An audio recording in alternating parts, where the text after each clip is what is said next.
Dans la série Les Voyages de Papy Michel, je vais vous emmener aujourd'hui sur la côte des Bars, dans l'Aube, près de Bar-sur-Aube. Nous sommes au mois de mars, les premières fleurs de colza commencent à sortir, un peu de vent, mais bon ça va, donc on étale les voiles, et je décolle.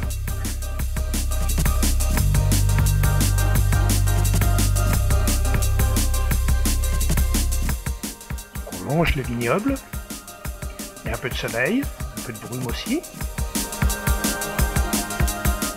Donc j'arrive à l'étang du Paty, avec son château, puis je pousse jusque Champignol, où on voit des vignerons encore en train de tailler. Au loin on aperçoit Colombey les Deux Églises, avec sa croix de Lorraine, chère au grand Charles de Gaulle.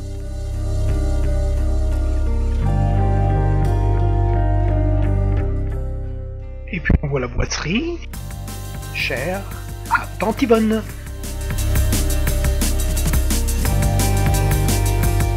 Donc le vignoble est sur le côté, sur le flanc, exposé au sud, de petites vallées. Très agréable, boisé au sommet, avec sur le plateau des champs cultivés.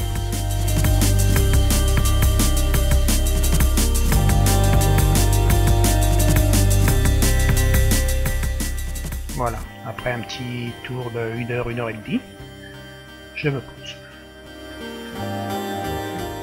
Deuxième voyage du dimanche matin, donc le ciel est un peu brumeux, un peu couvert, mais bon ça va, il n'y a pas très de vent.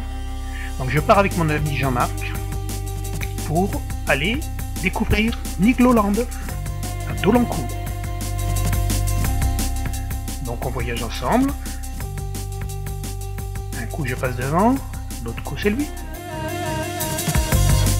Et puis on arrive au parc d'attractions où on aperçoit le Grand 8 où les ouvriers sont en train de le terminer parce que je crois que le parc va ouvrir dans quelques jours. Comme ça va bien, on décide de pousser un petit peu jusqu'au lac de la Forêt d'Orient. On rejoint l'Aube, où on découvre une petite usine électrique avec ses 2 grosses turbines, je ne sais pas si elle fonctionne encore. Et puis donc là on est à l'embranchement d'un canal, le canal qui va alimenter l'hiver le lac, un des lacs de la Forêt d'Orient, le lac de Clamence. Ce lac est réservé aux jet skis et aux bateaux à moteur.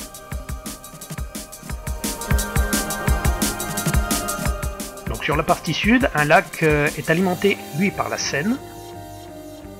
Or, en fait, il y a 3 grands réservoirs. Les 2 premiers servent à la rivière de l'Aube, et le deuxième sert à la Seine, et une grande digue clôt la partie sur le côté.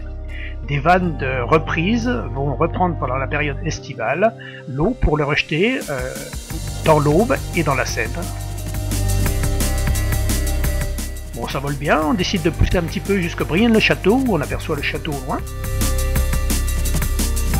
Donc le château a été une école militaire, c'est là que le jeune Napoléon a fait ses premières armes en poussant ses pions sur le grand échiquier de l'Europe. Il commence à se faire tard, on retourne. D'ailleurs le temps commence à se couvrir, il tombe quelques gouttes, donc on fait un petit détour pour contourner le nuage, et puis on repart. Avec mon ami Jean-Marc, on n'avait pas prévu la quantité de carburant suffisante, on est obligé de se poser le long d'une route. Et on vient nous rechercher sans gloire en chariote. Voilà, fin du voyage.